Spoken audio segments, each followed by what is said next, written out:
What grows in the garden so lovely and rare? Roses and dahlias, and people grow there.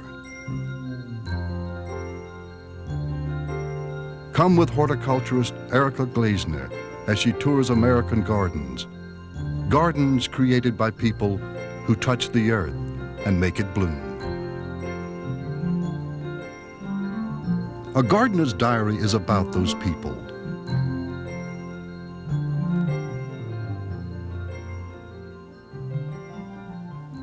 Over 20 years ago, Oda Von Berg lived in a townhouse and longed for just a few cut flowers to bring inside. She even rented a small public garden plot for $5. As you can see, things have changed. Oda has been busy. This German-born artist now has enough flowers to supply practically all of Howard County. I came to the U.S. in 1972. My first garden in the U.S. was actually our little garden in the back of the townhouse. But, of course, it was filled with flowers, but we wouldn't dare to cut any there. So I had to find a way to grow some flowers and some plants.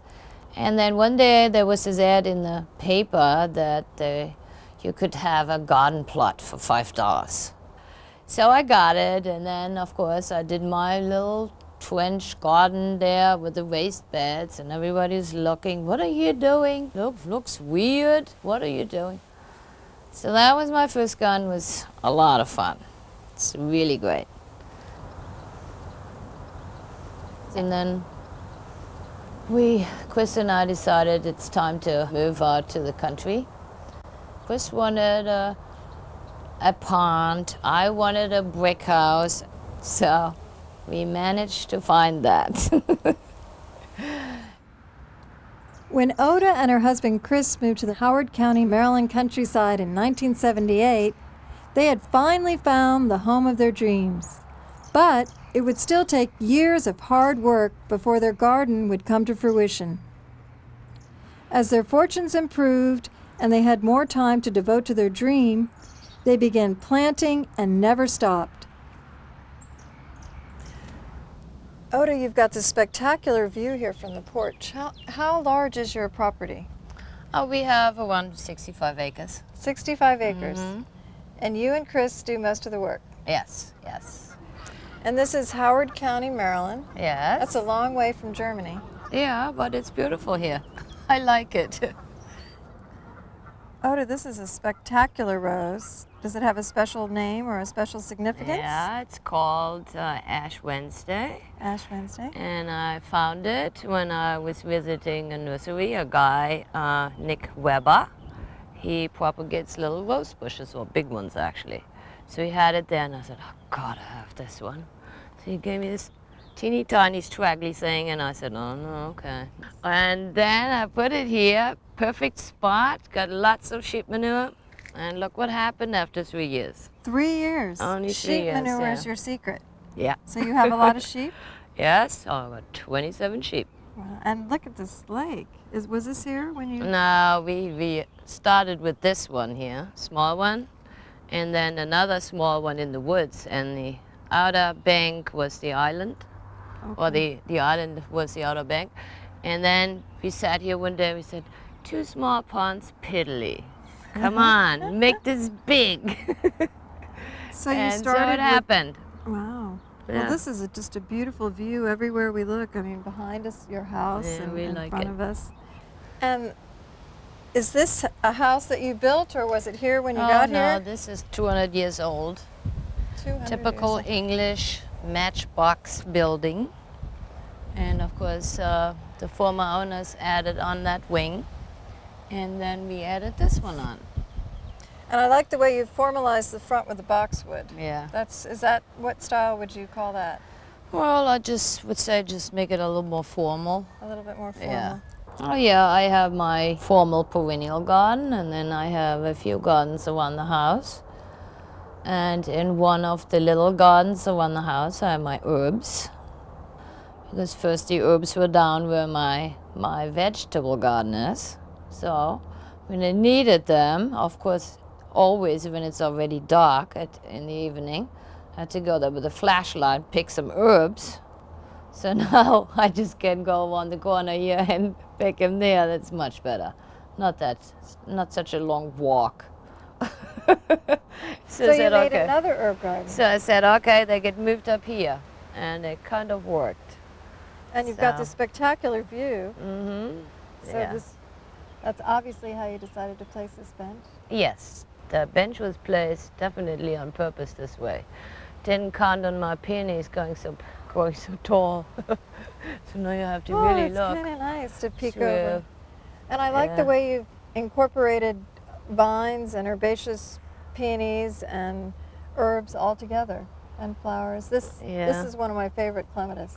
Yeah, that has bloomed fantastic this year. It was just perfect. That's Montana alba, I think. Yes.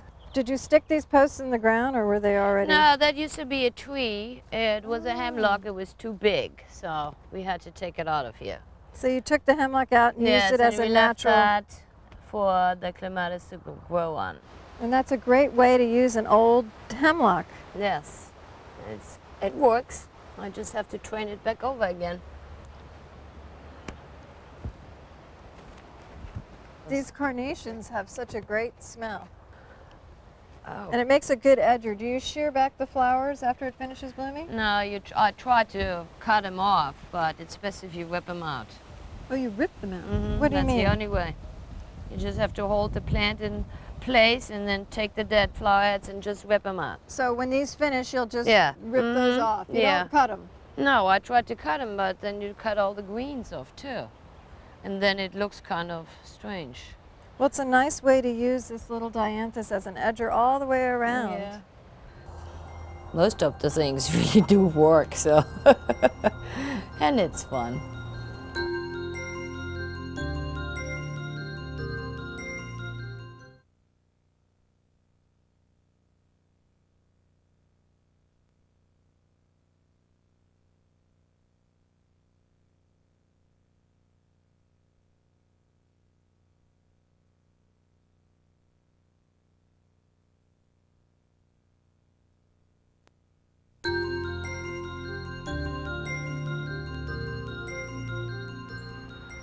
Oda and Chris Von Berg's 65 acres in the heart of Maryland give them plenty of space to create garden after garden. Oda planting seeds and Chris nurturing the trees. Do you and Oda garden together? Is that anything that you... We do and we don't. She does the flowers, I do the groundkeeping basically. The groundkeeping. Yes. We see each other on Sunday morning after breakfast for the last time till it's dark. And what about all the tree planting? Well, that was a fable of mine. Shortly after we moved here, I said I want to have a lot of trees because this was basically barren land. You know, it used to be a farm. And I planted all kinds of species, rows and rows and rows. They were all seedlings, 2 and 3 years old. So is the tree planting a stress reliever for you? And It was, oh yeah. Even mowing grass is a stress reliever. Yes.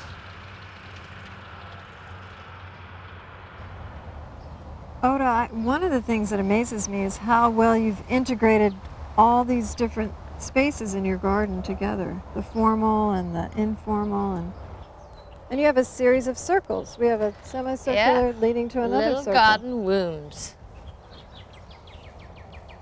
And that beauty bush is probably one of my all-time favorite plants. Yeah, that that- is spectacular. It has grown like crazy, and we moved this from our house where we lived before. I said, I'm not leaving this. That is an old-fashioned plant. It's called Colquitzia. Colquitzia, but I have a little tiny one in my front garden, and if it ever gets that big, I'll have to cut it down. It will. And it's so pretty against the blue spruce. Oh, the and it blue smells so good. and It's the such a pink. wonderful fragrance. That's what I like about it. Oh, Isn't this that is wonderful? just incredible. Oh, And I it like it smells so when it good. finishes too. The seed heads are also Yes, pretty. it's always pretty.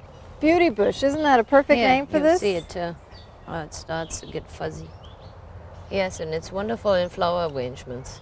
It holds It's a up. little messy, but it's lush. Lush. This little garden I have only for 2 years now.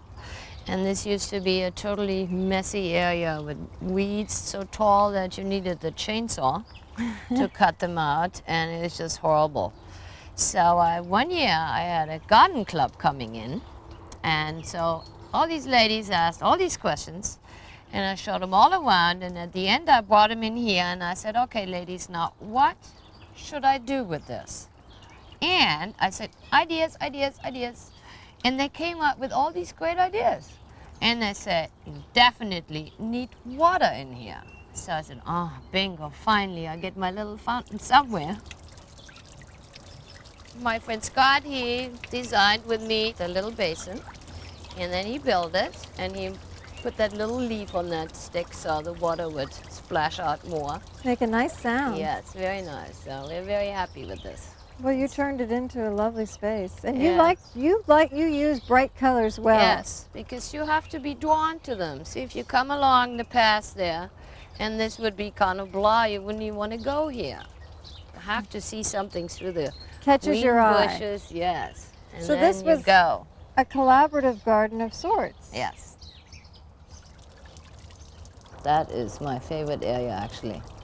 So cool in there in the summer. The water, sound of the water is so soothing. And I don't know what it is. It can't be any cooler there, but it makes it feel cooler. Sound, the view of the water, it's fabulous there.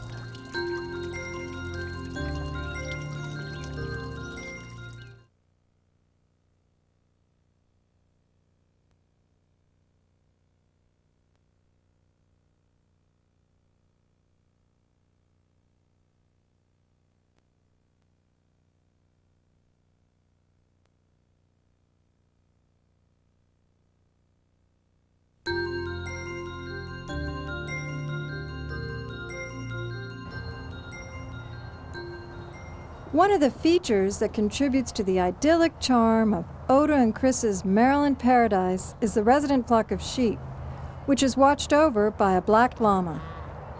Having animals nearby reminds Oda of growing up on a farm in Germany. I grew up on a huge farm, and of course there were gardens. And my mother, everybody in the family actually liked to garden. And when you grow up on a farm, you get a lot of knowledge that you don't even realize that you do. That's okay. Chris and I both like animals very much. And of course I have my chickens, which are fenced in now, but I can't let them out. The fox will immediately eat them. And of course we have the sheep. They're very important. And of course the llama, who takes care of the sheep. Supposed to protect the sheep from these bad dogs that might come in, or the coyotes that come up. And he does a good job. He's a nice, very smart animal.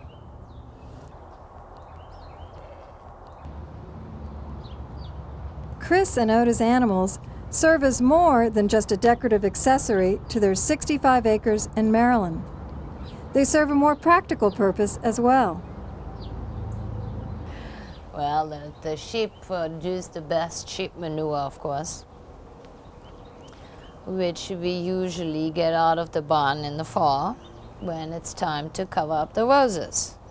And that also provides the fertilizer for almost all of the next year. It protects the roses from the frost, and it gives them nourishment. So I think that's why these guys grew so big. Oda, how do you tell a llama manure from a sheep manure? Well, the llama goes always on the same pile. Oh, they come back? Yes, he comes back here and adds something to it. This is very good manure. See how the soil already under there got very nice? See that? How long approximately does that take to break down? Well, that I don't know. Maybe a month or two. Now this looks a little bit older than this. Nah, this is all fresh, but this is older here. This is okay, old. we let you smell it. Come here, pick one up. Does it smell like No smell. manure? No See, smell. that's ripe then. That's when we you- can use this stuff, yeah. Well, it's not too messy. No, come on, Missy. This is gardener's gold. Gardener's gold. Yes, you better believe it. Farm animals benefit Oda in more ways than just fertilizing her garden. She also finds them inspiring subject matter for her paintings. My chickens, of course, are my most colorful models. They look just like little, I don't know, ornaments. They're just gorgeous. They have so many beautiful colors. And they're so proud, these roosters. Just perfect. And of course my flowers are my models. It's great when you can do it and you say, okay, this rose is so gorgeous, I have to paint this.